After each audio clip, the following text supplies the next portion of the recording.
Masjid merupakan rumah ibadah umat Islam yang harus selalu dimakmurkan.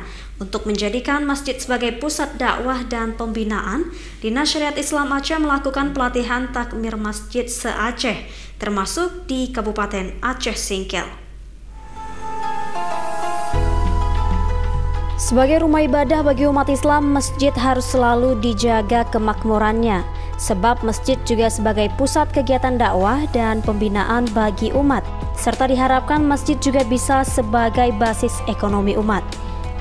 Untuk mencapai itu semua, Dinas Syariat Islam Provinsi Aceh melakukan pelatihan takmir masjid se-Aceh, termasuk juga di Kabupaten Aceh Singkil.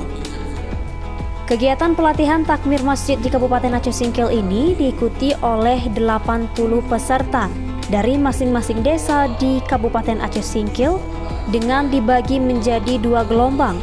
Gelombang pertama diikuti oleh 40 orang peserta. Kabid Peribadatan Syiar Islam dan Pengembangan Sarana Keagamaan Dinas Syariat Islam Provinsi Aceh, Zulkifli, mengatakan, kegiatan ini untuk melatih para takmir masjid agar dapat memanajemen masjid dengan baik.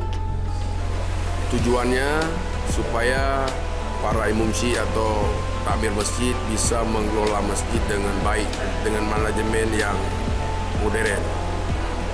Masjid sebagai tempat ibadah dan tempat kegiatan dakwah.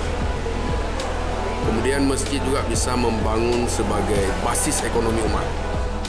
Kedepan para takmir masjid di seluruh Aceh, terkhusus di Kabupaten Aceh Singkil, dapat mengelola masjid dengan baik, sehingga masjid bisa menjadi pusat kegiatan dakwah dan pembinaan umat, serta dapat menjadi basis ekonomi umat.